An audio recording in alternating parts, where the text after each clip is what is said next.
I may just be the Forrest Gump of politics. I have fallen into more interesting situations from being a professional yo-yo player for 10 years and traveling the world and learning languages to a surfboard salesman being in the ocean and caring about our environment.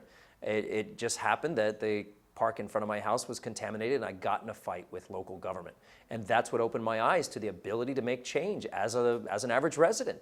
So I mobilized my neighborhood and got involved in local politics, and I've really fallen in love with the process of civic duty. The climate change issues are right there. We need to change our ways on our efficiencies for electricity and water.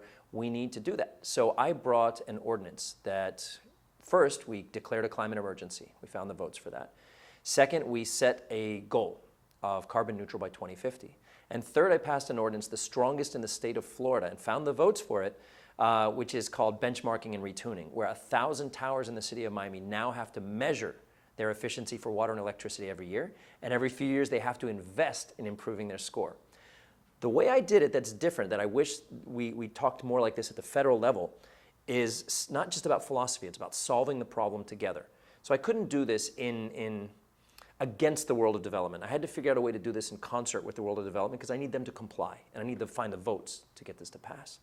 So what I did was I made it so that these investments they need to make in their efficiencies would be self-liquidating within 3 years, meaning that what they spend on new roof or storm windows or efficiencies will pay for themselves in savings. And so it's not putting the burden of climate change mitigation on their shoulders, it's actually giving them a path toward profitability. The biggest hit to everybody's pocketbook is the rent or mortgage. And that has been the greatest crisis in the city of Miami. Miami is actually the least affordable city in the entire country by far. More people spend a greater percentage of their salary on their rent or mortgage than anywhere else in the country. So that's what we need to work on. And the missing element here is the limitations within HUD. For us to be able to spend and create affordable housing and preserve existing affordable housing in the city of Miami is nearly impossible to do with federal help because of all the red tape and bureaucracy.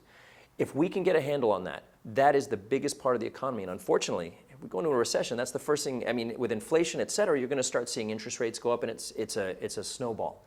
So we need to work on the affordable housing issue. That's what we have control over. There are things we don't have levers to pull, right? There's some things we can't control within the economy.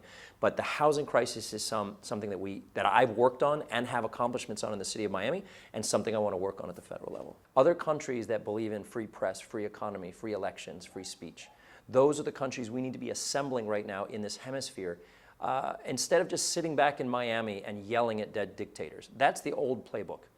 And what Democrats need to be aware of, because they're very worried they're getting tagged with these labels of being socialist or sympathizers to regimes, it doesn't mean you have to yell louder than the Republicans. It means you need to bring solutions to the table and work together. And that's very, very possible.